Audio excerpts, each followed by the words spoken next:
friends and future nurses. So I'm back with another video. This time we're doing nursing pharmacology. I just finished my first semester of nursing school, so I'm actually going back in 2.5 weeks. We had our little December break, and I hope everyone had a Merry Christmas and everyone is, doing as well as you can do this year. I hope everyone's staying safe, and let me know down below where you are in your nursing journey, whether you are just starting, if you're still doing your prereqs, if you finished your first semester, if you're about to take pharmacology. We do pharmacology our first semester. And so, which is kind of good. It's a class that a lot of people really struggle with. I feel like it's one of those things where there's always a few people that it comes so naturally to. They're actually better at pharmacology than fundamentals, which is probably med-surg 1. It depends where you're at. They call it different things. But it's like your foundations of nursing class. We take that with pharmacology where I'm at. So I just wanted to go ahead and do a little video. I did get an A in pharm and fundamentals, but I know pharm is the one people struggle with more. And it is one that, unfortunately sometimes can be the one that gets you. So we're not going to even think that way though, because it's all positive over here and we got this. So yes, I probably say too much. I am so awkward, you guys, but that's okay. We're going to keep it moving. So finished my first semester, and so let's talk a little bit about pharmacology, how to study, how I studied to get A's. And I will say I've heard so many different ways of doing this. You really just have to find what works for you, and you have to be consistent. That's my number one tip. Like, above all else, be consistent. So your prereqs, you were studying, some of you maybe didn't have to study that much. Some of you are just naturally smart like that, and maybe you only had to study, I don't know, like an hour or two a day. I'm an overstudier, and I studied a lot, even in my prereqs, but I study way more in nursing school. It is just amp it up. Whatever you're studying now, you're going to be studying 3 times as much in nursing school. But that's okay, because you know what? People's lives are in our hands, so it's better to overstudy and know as much as possible. And it never hurts. And those of you who are in the program probably know that nursing school questions are a little bit tricky. So I also did link a couple pharmacology questions that I was able to find. Just some example questions. Now, I honestly think these questions were a little easier than what I got in school. We had a lot more select all that applies. And you that are in nursing school know what those are. And if you're not in nursing school yet, as the name implies, it is select all that applies. And if you get one wrong or you miss one, you get the whole question wrong. So the best thing to do with those is think of them as true-false questions. You do true. You look at option A, is that true or false? Option B, is that true or false? Anyway, that's a totally different thing. Those are test-taking skills. I can do a video on test-taking skills. And I will say it did take me a minute. I did better as I went along. It took me a minute to kind of figure it out, and I don't know. It's definitely a steep learning curve for the types of questions they ask you, but I will link those down below. All right, so our pharmacology class, the first test was not really any of the drugs. Essentially, I did link a great PowerPoint below that is a good resource. You might want to look it over before you start your class. It's a good resource as to kind of what they go over in the first test. I call it exam 1 material, right? So, for example, it gives you some basic definitions: pharmacology, pharmacodynamics, pharmacokinetics. It tells you about clinical trials, the pregnancy classifications, the DEA classifications, the first pass effect, different routes of administration, and part of pharmacokinetics, you have like absorption, distribution, metabolism, excretion, the first pass effect for oral drugs. Not a concern really for IV drugs, obviously. Then the 8 rights of medication administration, and then the nursing process as it relates to pharmacology. So this is super important. The nursing process, you'll learn about that in fundamentals.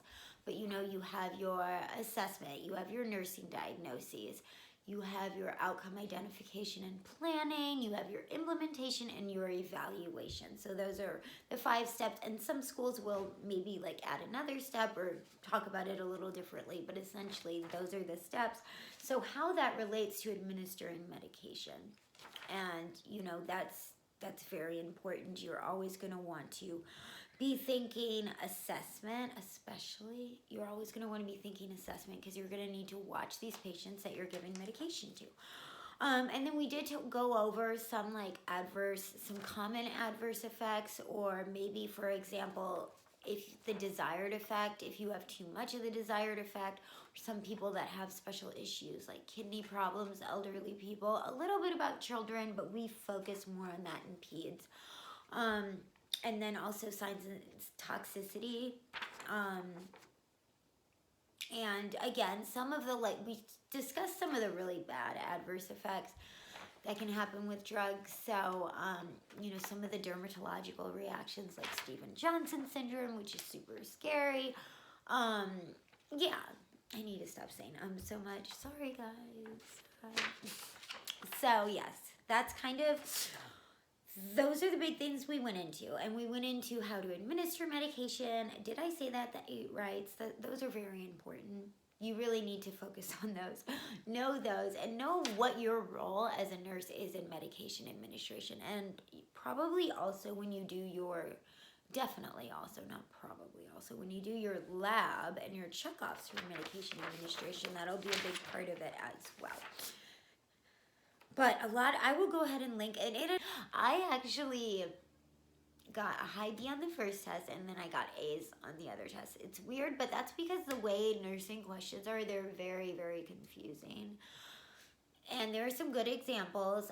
Honestly, the questions that I'm linking down below, I think are a little easier, just a little easier than our test questions. They were like our final exam questions, which the final exam, since it's so much information, it is a little more, it's a little less tricky. The questions are a little less tricky.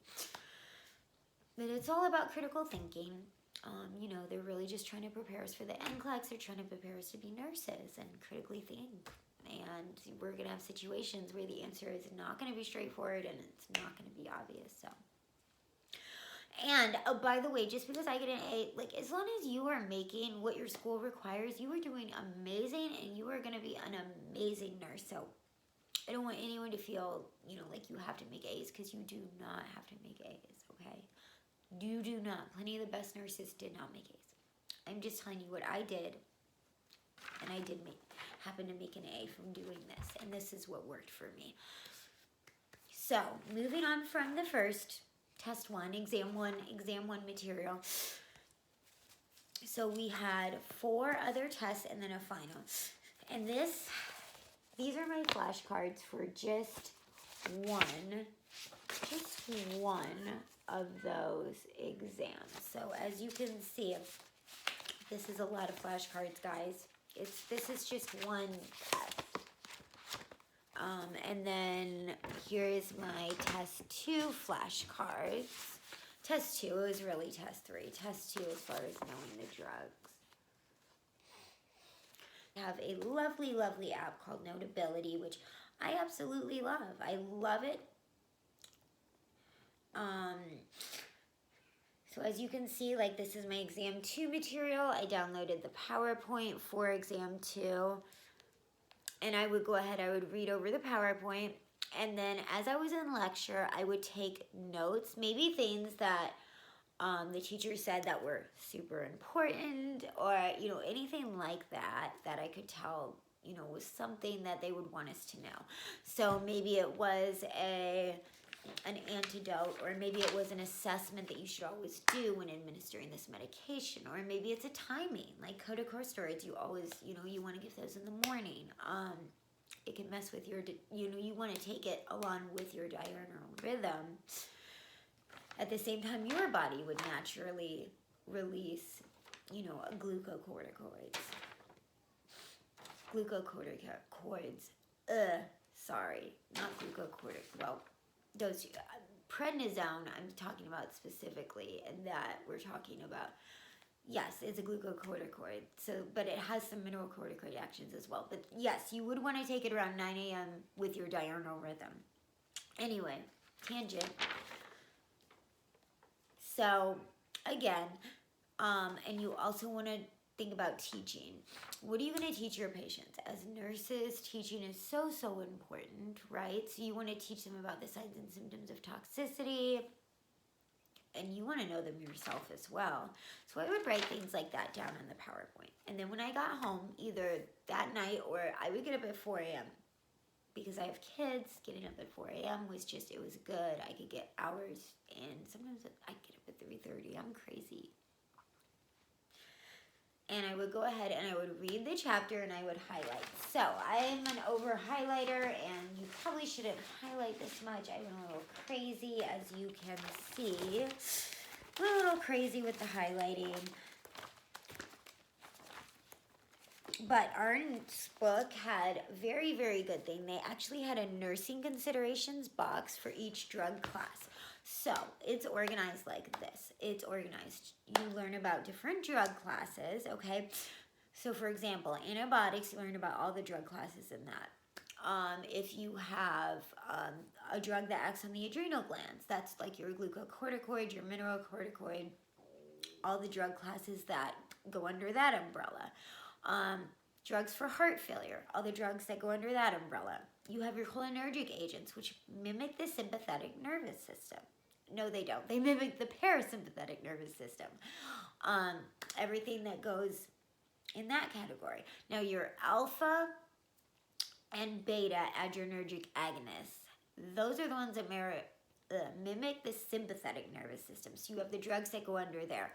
So your adrenergic agonists will mimic the sympathetic nervous system. Now your adrenergic blockers, like your beta blockers, which this is another tip, they end in low. Always look at suffixes of your drugs, like your ARBs, which is your angiotensin receptor blockers, and your ACE inhibitors. If you look at endings, that'll really, really help you, like Pril for the ACE inhibitors or Artin for the ARBs.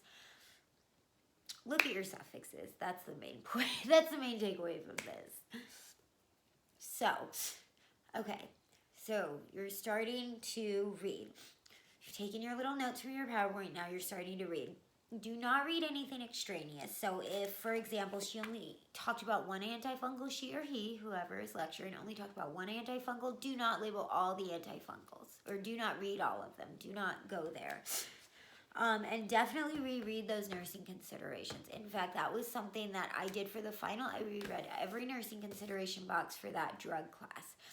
So notice I'm talking a lot about drug classes. So when I made my flashcards, I made them based on the drug class, and then I filled in, we learned the prototype, you might learn another one, but I filled in the prototype, and this is how I structured it. So as I was reading and highlighting in my book, once I finished with a drug class, I would go ahead and make that note card right away for that class.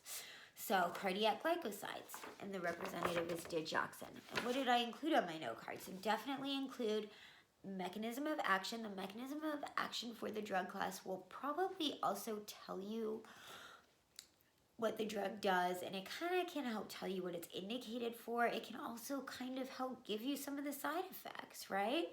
So like digoxin, it increases the force of myocardial contractions, it slows your heart rate. So this is, one of our drugs that we would use for heart failure and AFib. So just knowing the mechanism of action of the class, this is key. Can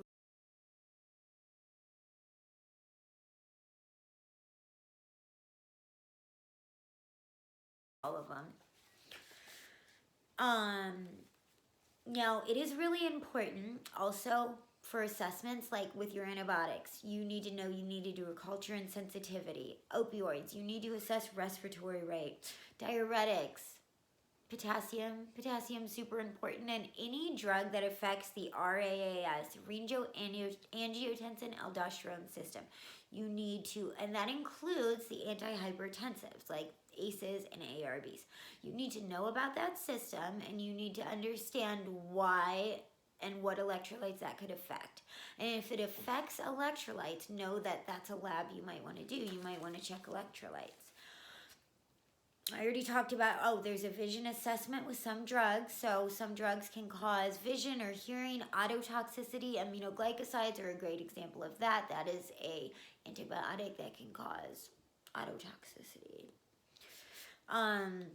And then please, if there is ever an antidote, know that. So for example, anti-neoplastic antibiotics such as doxorubicin, the antidote is dexamethasone. Probably not pronouncing that right.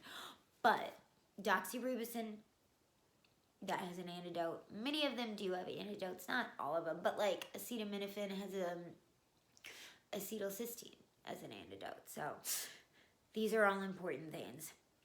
Now, then I would do 2 to 3 chapters of flashcards at a time. Just take 3 hours, do it, take little 15-minute breaks in between, read your chapters, highlight, make your flashcards.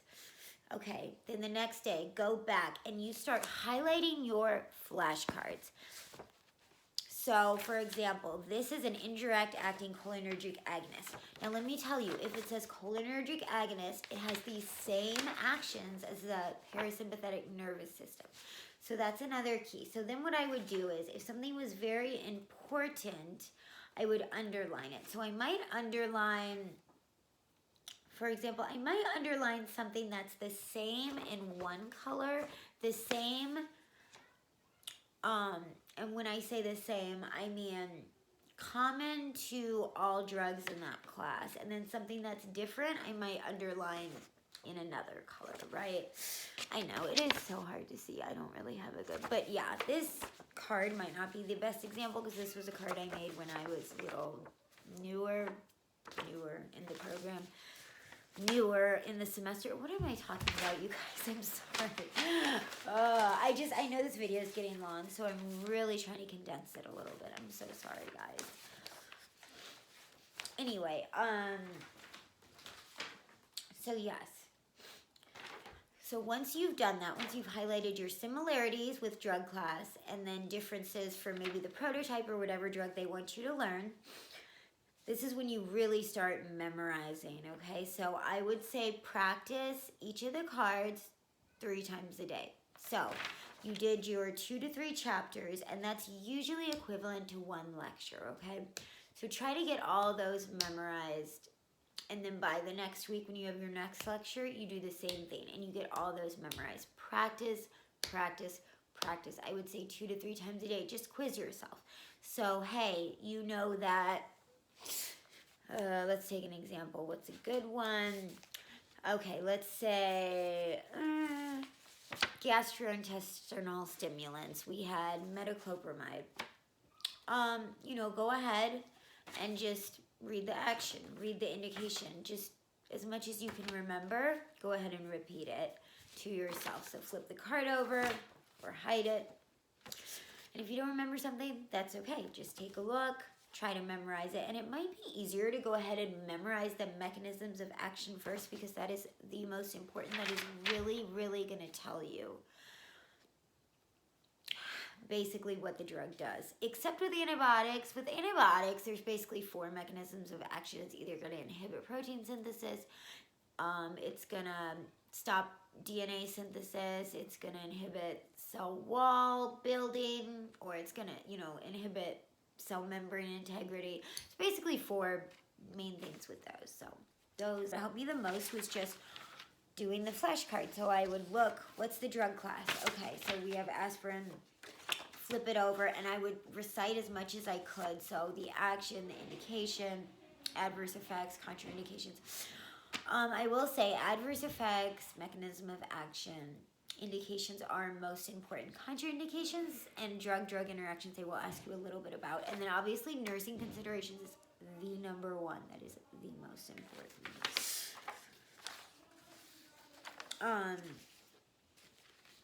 All right, what else did I want to talk about?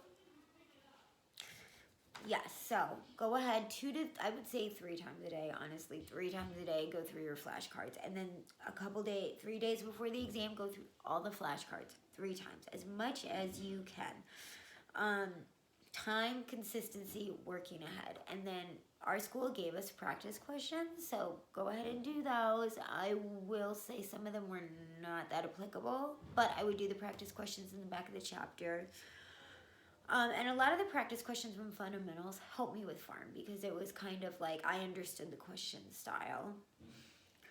And again, just always read those nursing considerations and know how you're gonna assess your patient, know what to watch out for with the drugs. Yeah, so I think that's it.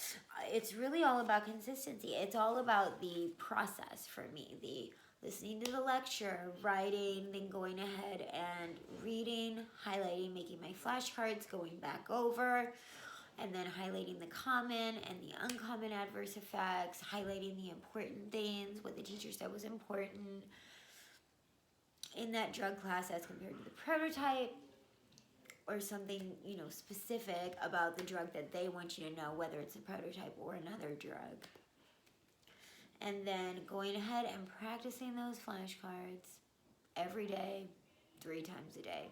I mean, if you can, 2 to 3 times a day, depending on the day. If you have lab that day, obviously that's not going to happen. If you have clinical that day, probably not going to happen. Anyway, so I don't really do anything that fancy, but hopefully that kind of helped. I just did that. I felt like it was the most efficient way for me to study.